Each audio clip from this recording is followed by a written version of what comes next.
Welcome to ET exclusive. Pan India లెవెల్లో టాలీవుడ్ సత్తా చాటుతోంది. కానీ ఇప్పుడు తెలుగులో వస్తున్న సినిమాలన్నీ ఒకే ప్యాటర్న్లో కనిపిస్తున్నాయి. ఒకప్పుడు కాంటెంపరీ కథలతో బ్లాక్ బస్టర్స్ ఇచ్చిన మన హీరోలు ఇప్పుడు పూర్తిగా రూట్ మార్చేశారు.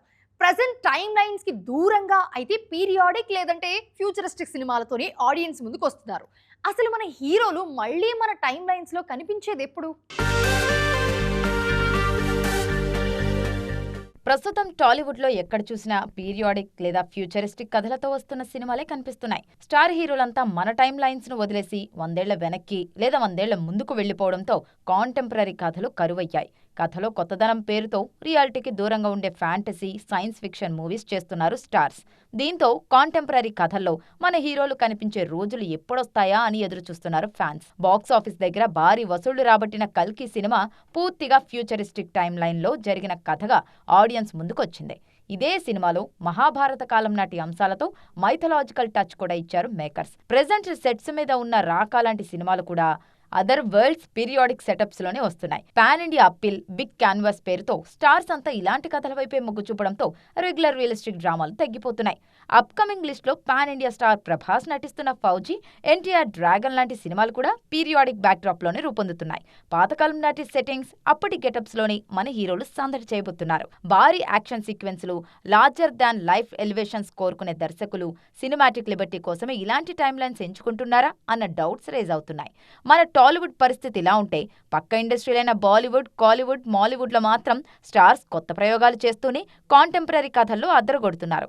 కరెంట్ ఇష్యూస్ బేస్ చేసుకుని మన చుట్టూ జరిగే రియలిస్టిక్ కథలతో మ్యాజిక్ చేస్తున్నారు. ఇతర భాషల వాళ్ళు ప్రయోగాలను, కాంటెంపరీ కథలను బ్యాలెన్స్ చేస్తున్నప్పుడు మన తెలుగు స్టార్స్ మాత్రం ఈ కథలను పక్కన పెట్టేస్తున్నారు. టాలీవుడ్ స్టార్స్ అంతా బిజీగా షూటింగ్స్ చేస్తున్నారు. ఎవరిని చూసినా లొకేషన్స్ లోనే కనిపిస్తున్నారు. ఇప్పుడు ఒప్పుకున్న ప్రాజెక్ట్స్ పూర్తయ్యే వరకు నో బ్రేక్స్ అంటున్నారంతా. ఒకరిద్దరు మినహాయిస్తే మిగిలిన వాళ్ళంతా సెట్స్ లోనే ఉన్నారు. ఇక సీనియర్ హీరోలు సైతం నెక్స్ట్ ప్రాజెక్ట్స్ మీద ఫుల్ ఫోకస్ చేస్తున్నారు. మరి ఎవరి షూటింగ్ ఎక్కడ జరుగుతుందో మీరే చూడండి. ముందుగా హెలో నేటివ్ స్టూడియోలో జరుగుతున్న షూటింగ్స్ ను చూద్దాం. నాని, శ్రీకాంత్ వదిలా చేస్తున్న ప్యారడైజ్తో పాటు ప్రశాంత్ వర్మ కథందిస్తున్న అధీరా, రవితేజ ఇరుముడి షూట్స్ ముచ్చింతల్లోనే జరుగుతున్నాయి. ప్రభాస్ ఫౌజీ షూట్ కోకాపేట్లో జరుగుతోంది. స్పిరిట్ షూటింగ్ అజీజ్ నగర్లో జరుగుతోంది. NTR, Prashanth Neel Dragon cinema shoot ఆర్ఎఫ్సీలోనే కంటిన్యూ అవుతోంది. అల్లు అర్జున్ రాకా షూటింగ్ కొన్ని నెలలుగా ముంబైలోనే జరుగుతోంది.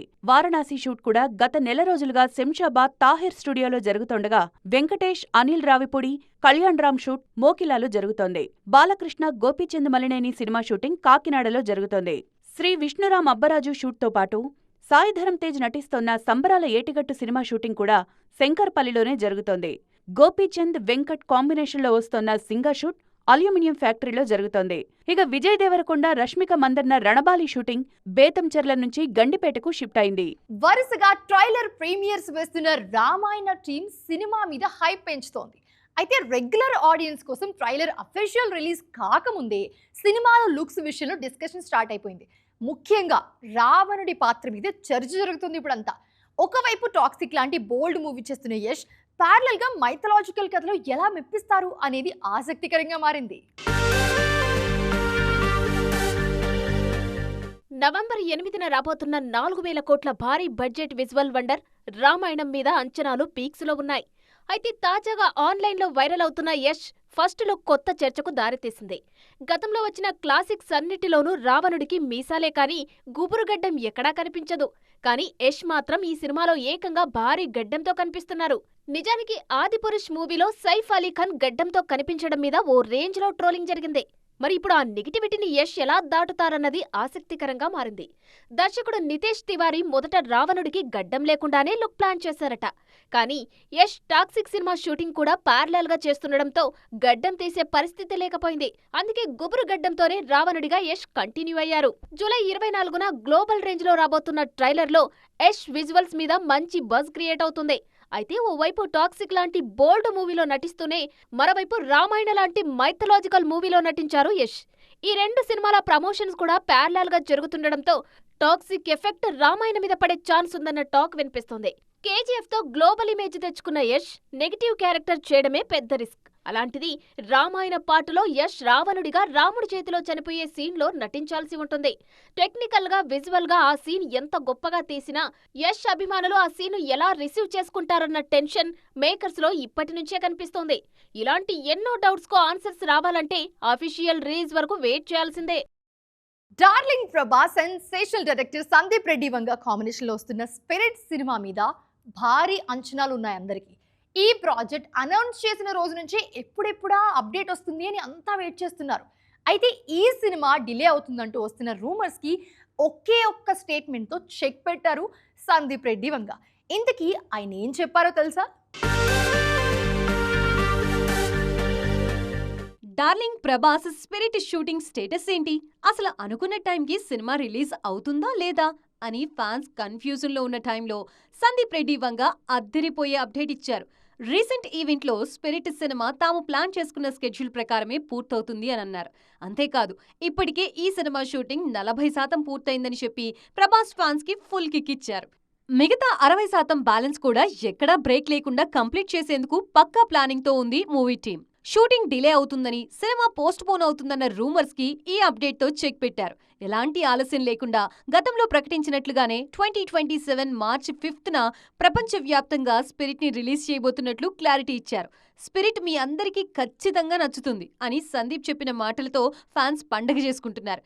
ఈ సినిమాలో ప్రభాస్ ఫస్ట్ టైం ఓ పవర్ఫుల్ పోలీస్ ఆఫీసర్ పాత్రలో కనిపించబోతున్నారు. సందీప్ మార్క్ వైలెన్స్, ఎమోషనల్ డ్రామాకి ప్రభాస్ కటౌట్ తోడైతే థియేటర్లో పూనకాలు ఖాయమని ఎక్స్పెక్ట్ చేస్తున్నారు ఫ్యాన్స్. అర్జున్ రెడ్డి, కబీర్ సింగ్, యానిమల్ చిత్రాలతో సెన్సేషన్ క్రియేట్ చేసిన వంగ స్పిరిట్ ని తన కెరియర్లోనే బిగ్గెస్ట్ యాక్షన్ ఫిల్మ్ గా రూపొందిస్తున్నారు. బాలీవుడ్ బ్యూటీ తృప్తి దిమ్రీ హీరోయిన్ గా, బాలీవుడ్ నటుడు వివేక్ ఓబ్రాయ్ విలన్ గా నటిస్తున్నారు. సినిమా హిట్ అయినా 100 కోట్ల కలెక్షన్లు వచ్చినా ఇంకా మీడియం రేంజ్ స్టార్స్ గానే మిగిలిపోతున్నారు కొంతమంది యంగ్ హీరోస్. బాక్స్ ఆఫీస్ దగ్గర సత్తా చాటుతున్న టైర్ 1 రేంజ్కి మాత్రం వెళ్ళలేకపోతున్నారు వాళ్ళు. ఇంతకీ నెక్స్ట్ రాబోతున్న భారీ సినిమాలతో వాళ్ళ లైన్ దాటుతారా, ప్రమోషన్ కొడతారా? ఈ క్రేజీ డిస్కషన్కు సంబంధించి ఫుల్ డీటెయిల్స్ చూద్దాం ఈ స్టోరీలో. ప్రెజెంట్ టాలీవుడ్లో మీడియం రేంజ్ హీరోల టార్గెట్ అంతా 100 కోట్లు దాటి పాన్ ఇండియా స్టార్స్గా ఎదగడంపైనే ఉంది. ఈ లిస్టులో ముందు వరుసలో ఉన్నారు natural star Nani, rowdy boy Vijay Deverakonda, యువ సామ్రాట్ నాగచైతన్య. ఇప్పటికే 100 కోట్ల వసూళ్లతో తమ మార్కెట్ స్టామినా ప్రూవ్ చేసిన ఈ హీరోలకు ఇంకా బిగ్ బడ్జెట్ స్టార్స్ ఇమేజ్ రాలేదు. దసరా, సరిపోదా శనివారం, హిట్ 3 సినిమాలతో బ్యాక్ టు బ్యాక్ సెంచరీ కొట్టేసి తన మార్కెట్ను అమాంతం పెంచుకున్నారు నాని. కానీ టైర్ 1 బరిలో నిలవాలంటే మరో భారీ హిట్ పడాలి. అందుకే ప్రెజెంట్ చేస్తోన్న pan India film the Paradise మీద భారీ ఆశలు పెట్టుకున్నారు. ఈ యాక్షన్ డ్రామా నానికి ఖచ్చితంగా ప్రమోషన్ ఇస్తుందన్న అంచనాలున్నాయి. అటు విజయ్ దేవరకొండ పరిస్థితి కూడా ఇలాగే ఉంది. గీత గోవిందంతో అప్పట్లోనే 100 కోట్లు అందుకున్న రౌడీ బాయ్ ఆ తర్వాత ఆ రేంజ్ సక్సెస్ కోసం గట్టిగానే ట్రై చేస్తున్నారు. రాహుల్ సాంకృత్యాంతో రణబాలి, రవికిరణ్ కోలాతో రౌడీ జనార్దన లాంటి భారీ బడ్జెట్ ప్రాజెక్ట్స్ లైన్లో పెట్టిన రౌడీ బాయ్ ఆ సినిమాలతో టాప్ లీగ్లోకి అడుగు పెట్టాలని గట్టిగా ఫిక్స్ అయ్యారు. మరోవైపు నాగచైతన్య కూడా కెరీర్లోనే బిగ్గెస్ట్ హిట్ కోసం ఎదురుచూస్తున్నారు. ఆల్రెడీ తండేల్తో 100 కోట్ల హిట్ అందుకున్న చేతు వృషకర్మతో మరో భారీ సక్సెస్ను టార్గెట్ చేశారు. చేతు కెరీర్లోనే హైయెస్ట్ బడ్జెట్తో తెరకెక్కుతున్న ఈ సినిమా బ్లాక్ బస్టర్ అయితే బిగ్ బడ్జెట్ స్టార్స్ సరసన ప్లేస్ దక్కడం ఖాయం. మరి ఈ హీరోలో తమ నెక్స్ట్ మూవీస్తో మీడియం రేంజ్ అనే ట్యాగ్ను చెరిపేసి బిగ్ లీగ్లోకి అడుగు పెడతారేమో చూడాలి. పెద్ద సినిమాతో బ్లాక్ బస్టర్ అందుకున్న mega power star Ram Charan next మూవీని షార్ట్ బ్రేక్ తర్వాత స్టార్ట్ చేయబోతున్నారు. రంగస్థలం లాంటి ఇండస్ట్రీ హిట్ తర్వాత చరణ్, సుకుమార్ కాంబోలు రాబోతున్న ఈ క్రేజీ ప్రాజెక్ట్లో హీరోయిన్ గా కనిపించబోయేది ఎవరు? ఆ అవకాశం ఎవరికి దక్కనుంది? అసలు సుక్కు చాయిస్ ఏంటి? రామ్ చరణ్ ఓటు ఎవరికి? ఆ డీటెయిల్స్ అన్నింటి మీద ఒక లుక్ వేద్దాం రండి. ప్రెజెంట్ పెద్ద సక్సెస్ జోష్లో ఉన్న రామ్ చరణ్ నెక్స్ట్ సుకుమార్ కెప్టెన్సీలో ఓ సినిమా చేయబోతున్నారు. అయితే ఈ మూవీలో హీరోయిన్ ఎవరనే దానిపై ఆసక్తికర చర్చ నడుస్తోంది. కియారా అద్వానీ మరోసారి చరణ్ కు జోడీగా నటిస్తారన్న టాక్ గట్టిగా వినిపిస్తోంది. కానీ చరణ్, కియారా కాంబినేషన్లో వచ్చిన 2 సినిమాలు డిజాస్టర్స్ కావడంతో ఈ కాంబో విషయంలో ఫ్యాన్స్ కాస్త టెన్షన్ పడుతున్నారు. సుకుమార్ తన సెంటిమెంట్ ను రిపీట్ చేస్తూ పుష్ప బ్యూటీ రష్మిక మందనను రంగంలోకి దించే ఛాన్స్ కూడా లేకపోలేదన్న టాక్ వినిపిస్తోంది. రామ్ చరణ్, రష్మిక తొలిసారి కలిసి నటిస్తే సినిమాకు స్పెషల్ క్రేజ్ వస్తుంది. మరోవైపు ఆన్లైన్లో వైరల్ అవుతున్న లేటెస్ట్ బస్ ప్రకారం కన్నడ బ్యూటీ రుక్మిణి వసంత్ పేరు కూడా ఈ హీరోయిన్ల రేసులో ఫ్లాష్ అవుతోంది. మరోవైపు బాలీవుడ్ బ్యూటీస్ కూడా నటించే ఛాన్స్ ఉందన్న టాక్ ఇండస్ట్రీలో నడుస్తోంది. ఆల్రెడీ చరణ్తో సూపర్ హిట్ సినిమాలో నటించిన జాన్వీ కపూర్, అలియా భట్ మరోసారి చరణ్తో జోడీ కట్టే ఛాన్స్ ఉందన్న అంచనాలున్నాయి. చరణ్ రీసెంట్ మూవీస్లో బాలీవుడ్ భామలు ఎక్కువగా కనిపిస్తుండటంతో ఆర్సీ 17కు కూడా నార్త్ బ్యూటీనే ఫైనల్ చేస్తారని ఫ్యాన్స్ గట్టిగా నమ్ముతున్నారు. హీరోయిన్ల లిస్ట్ ఇలా ఉంటే తాజాగా ఈ సినిమాలో ఓ పవర్ఫుల్ రోల్లో south lady super star Nayanthara నటిస్తున్నారు అన్న న్యూస్ వైరల్ అవుతోంది. మరి ఫైనల్ గా వీళ్ళందరిలో సుకుమార్ చాయిస్ ఏంటి? రామ్ చరణ్ ఏ కాంబోకు గ్రీన్ సిగ్నల్ ఇస్తారు? తెలియాలంటే మేకర్స్ నుంచి ఆఫీషియల్ అనౌన్స్మెంట్ వచ్చే వరకు వెయిట్ చేయాల్సిందే.